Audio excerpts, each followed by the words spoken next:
Hello, I'm Pinakin Davey, a professor of optometry at Western University of Health Sciences, and it is indeed my pleasure to welcome you to this video series. Perimetry. Is it really an enigma?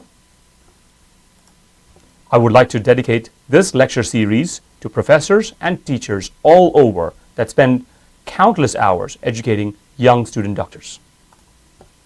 The purpose of this lecture series is to look at various perimetric techniques, both old and new, to look at how to interpret the visual field results, to look at some advances in perimetric techniques that has recently become available, and the holy grail of all, to look at progression in glaucoma and perhaps looking at conversion to glaucoma, and particularly what you can do with suspects.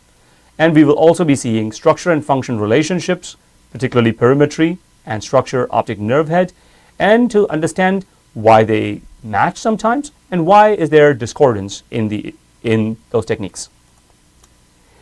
This particular material is suitable for any practicing doctor that wants to refresh their knowledge or practicing student doctors. The content of this presentation is provided generously by industry partners, and the content is my personal opinion and does not reflect the opinion of my employers or the school. The overarching goal for this lecture series is to improve our understanding of various technologies, and that will improve patient management as well. Thank you very much.